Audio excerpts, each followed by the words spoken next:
नमस्कार मित्रों, Indian civil affairs में आप सभी का स्वागत है। आज हम घटना चक्र उत्तराखंड स्पेशल पढ़ रहे हैं, जिसमें हम यूकेपीएससी यानी उत्तराखंड पीसीएस 2024 की तैयारी के लिए क्वेश्चंस को देखेंगे। और आज का हमारा टॉपिक होगा उत्तराखंड अद्यतन तथ्य सार। चलिए चर्चा की शुरुआत करते हैं। उत्तराखंड में भूकंप। मई 2024 में उत्तराखंड के पिथौरागढ़ में 3.1 तीव्रता का भूकंप दर्ज किया गया। इस भूकंप का अधिकेंद्र सतह से लगभग 5 किलोमीटर नीचे था। अगला है प्लास्टिक मुक्त भविष्य की ओर प्रवाह। मई 2024 में भारतीय वन्यजीव संस्थान WII एवं social development for communities SDC foundation ने संयुक्त रूप से प्लास्टिक मुक्त भविष्य की ओर प्रवाह नामक एक पहल का प्रारंभ किया। इस पहल का उद्देश्य गंगा नदी तथा उसकी सहायक 15 नदियों को प्लास्टिक मुक्त करना है। यह 7 राज्यों यथा उत्तराखंड, उत्तर प्रदेश, बिहार, पश्चिम बंगाल, हिमाचल प्रदेश, मध्य प्रदेश तथा झारखंड में चलेगा। इस अभियान के तहत मीठे पानी की जैव विविधता पर प्लास्टिक के नकारात्मक प्रभाव संबंधी जागरूकता कार्यक्रम चलाए जाएंगे। अगला है देहरादून हवाई अड्डे का अंतर्राष्ट्रीय हवाई अड्डे के रूप में विस्तार। उत्तराखंड सरकार द्वारा देहरादून हवाई अड्डे को एक अंतर्राष्ट्रीय हवाई अड्डे के रूप में परिवर्तित किया जा रहा है। उत्तराखंड सरकार ने देहरादून के जॉली ग्रांट हवाई अड्डे और काठमांडू के बीच सब्सिडी वाली लाइन या सब्सिडी वाली नॉन स्टॉप उड़ान संचालित करने हेतु एयरलाइंस के प्रस्ताव आमंत्रित किए हैं। यह परिवर्तन देहरादून से काठमांडू यानी नेपाल तक संचालित होने वाली सीधी उड़ानों की शुरुआत के साथ होगा। ध्यातव्य है कि वर्ष 2019 में विदेशी पर्यटक आगमन FTA कुल लगभग 1.1 करोड़ था। वर्ष 2022 में यह घटकर 62 लाख हो गई। जो विदेशी पर्यटक आ रहे थे, जो 1.1 करोड़ 2019 में थे, 2022 में घटकर कितने हो गए? 62 लैक्स हो गए। और 2023 में बढ़कर के कितने हो गए? 92.4 लाख हो गए। उत्तराखंड राज्य में इंडिगो, टाटा ग्रुप और एयर इंडिया जैसी प्रमुख एयरलाइनों के साथ साथ महत्वपूर्ण केंद्रों के साथ भारत को एक प्रमुख वैश्विक विमानन केंद्र के रूप में स्थापित करने के लिए महत्वाकांक्षी रणनीतियां चल रही हैं। उल्लेखनीय कि नेपाल और उत्तराखंड की राजधानी शहरों को जोड़ने से संबंधित चल रहा प्रयास न केवल ऐतिहासिक संबंधों को मजबूत करता है, बल्कि पर्यटन, वाणिज्य और सांस्कृतिक आदान प्रदान के लिए नए रास्ते भी खोलता है। बात करते हैं चिपको आंदोलन के 50 सालों की। हाल ही में प्रसिद्ध चिपको आंदोलन के 50 वर्ष पूरे हो गए। इस आंदोलन की शुरुआत 1973 में हुई थी। इस आंदोलन का स्थान पर्यावरण क्षेत्र से जुड़े आंदोलनों में प्रमुख है।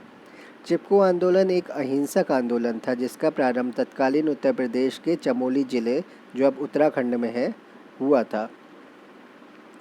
आंदोलन का नाम चिपको यानी आलिंगन शब्द से आया है, क्योंकि ग्रामीणों ने पेड़ों को गले लगाया और उन्हें कटने से बचाने के लिए घेर लिया। ध्यातव्य कि इस आंदोलन को वनों के संरक्षण के लिए महिलाओं की सामूहिक लामबंदी के लिए सबसे ज़्यादा याद किया जाता है। सद्भावना सम्मेलन उत्तराखंड अप्रैल 2024 में उत्तराखंड के हरिद्वार में हर की पौड़ी के बाएं तट पर उत्तराखंड के पर्यटन मंत्री सतपाल महाराज ने 2 दिवसीय सद्भावना सम्मेलन का उद्घाटन किया।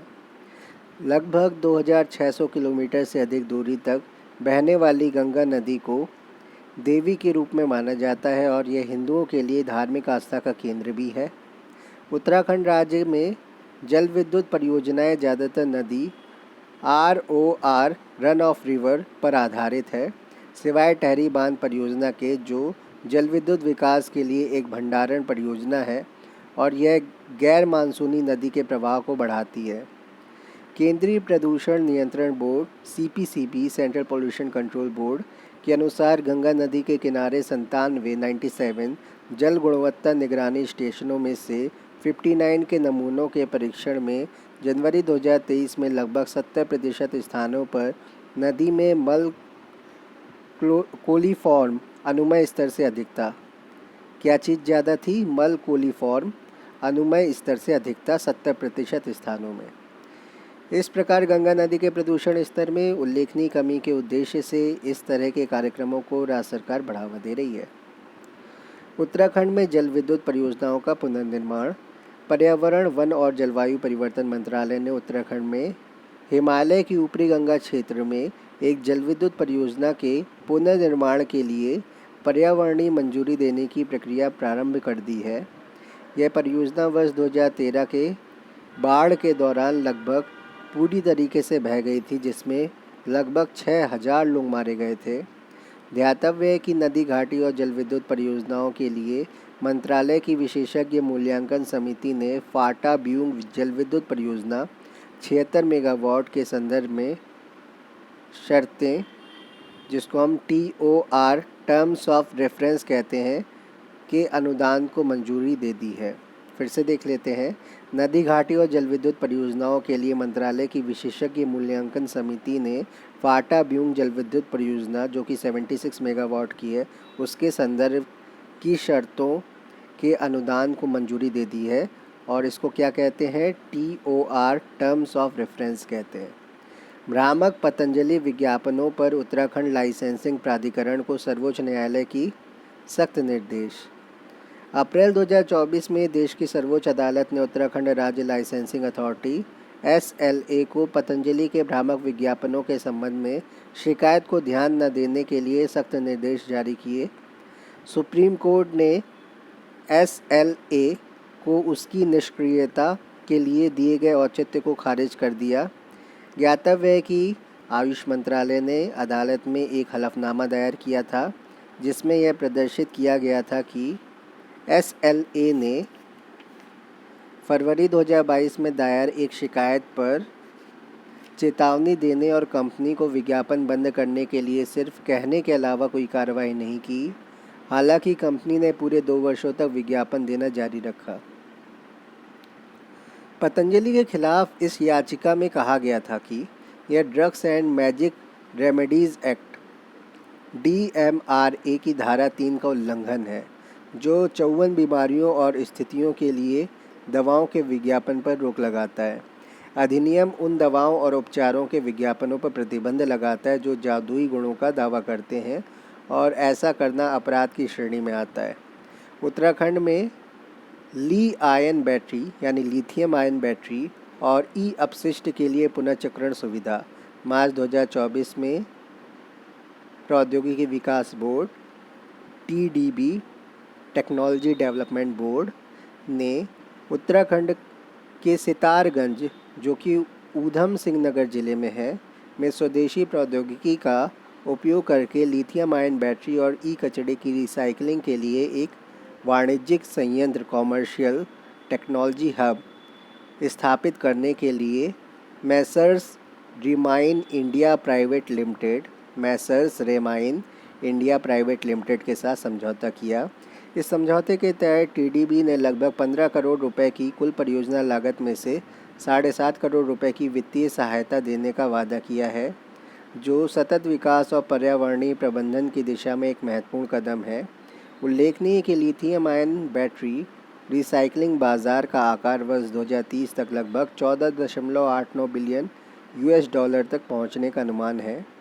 इसके बावजूद 95% लिथियम आयन बैटरी वर्तमान में लैंडफिल में समाप्त हो जाती हैं, जबकि केवल 5% रिसाइकलिंग और पुनः उपयोग से गुजरती हैं। कचरा उत्पादन के मामले में भारत विश्व में तीसरे स्थान पर है और इस मुद्दे पर अंकुश लगाने के लिए महत्वपूर्ण प्रयासों की आवश्यकता है। ज्ञातव्य है कि कचरा या वेस्ट, इलेक्ट्रॉनिक वेस्ट कोई भी ऐसा विद्युत या इलेक्ट्रॉनिक उपकरण है जो वर्तमान में उपयोग में नहीं है। भारतीय रेलवे द्वारा मानस खंड एक्सप्रेस का शुभारंभ 22 अप्रैल 2024 को उत्तराखंड पर्यटन विकास बोर्ड द्वारा भारतीय रेलवे खानपान और पर्यटन निगम लिमिटेड IRCTC के साथ मिलकर उत्तराखंड के कुमायूं क्षेत्र में पर्यटन को बढ़ावा देने के लिए मानस खंड एक्सप्रेस नामक एक नई पर्यटक ट्रेन प्रारंभ की गई। मानस खंड एक्सप्रेस भारत गौरव पर्यटक ट्रेन 10 रातों और 11 दिनों की एक विशेष यात्रा है। इस विशेष यात्रा का आयोजन अपने आध्यात्मिक महत्व और विरासत स्थलों के लिए मशहूर देवभूमि उत्तराखंड की दिव्य सुंदरता और सांस्कृतिक समृद्धि को प्रदर्शित करने के लिए किया गया है। ध्यातव्य है कि यात्रा के दौरान ट्रेन के बोर्डिंग और डी बोर्डिंग स्टेशनों में पुणे, लोनावाला, पनवेल, कल्याण, नासिक, जलगांव, भुसावल, खंडवा, इटारसी और रानी कमलापति शामिल हैं, जो विभिन्न क्षेत्रों के यात्रियों के लिए पहुंच सुनिश्चित करते हैं। आदि कैलाश और ओम पर्वत चोटियों के लिए हेलीकॉप्टर सेवा।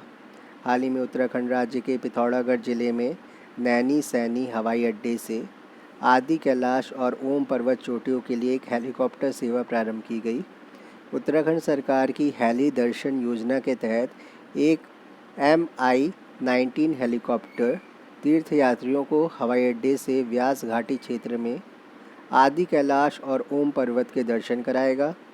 उल्लेखनीय कि आदि कैलाश को शिव कैलाश, छोटा कैलाश, बाबा कैलाश या जोंग लिंग कोंग चोटी के नाम से भी जाना जाता है या संबोधित किया जाता है।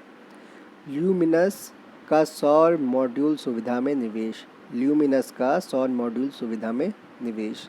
मार्च 2024 में ल्यूमिनस पावर टेक्नोलॉजीज़ ने उत्तराखंड के रुद्रपुर में 250 मेगावाट की सौर मॉड्यूल विनिर्माण सुविधा का उद्घाटन किया। ल्यूमिनस ने कनेक्टेड ऊर्जा समाधानों को एकीकृत करने वाले अपने सौर पारिस्थितिकी तंत्र दृष्टिकोण को प्रदर्शित करने के लिए संयंत्र में एक इमर्सिव एक्सपीरियंस केंद्र का भी शुभारंभ किया। विदित हो कि लगभग 1.2 अरब डॉलर या अरब रुपए की बात हो रही है यहाँ पर। विदित हो कि लगभग 1.2 अरब रुपए के शुरुआती निवेश से निर्मित पूरी तरह से स्वचालित 10 एकड़ का संयंत्र 1 गीगावाट क्षमता तक विस्तार योग्य है। यह शुभारंभ सरकार के मेक इन इंडिया मिशन और हाल ही में घोषित PM सूर्य घर मुफ्त बिजली योजना सौर कार्यक्रम के अनुरूप है। भारत में सोलर PV निर्माण की स्थिति 2024 रिपोर्ट के अनुसार भारत ने कैलेंडर वर्ष 2023 में 20.8 गीगावाट सौर मॉड्यूल और 3.2 गीगावाट सौर सेल क्षमता जोड़ी है।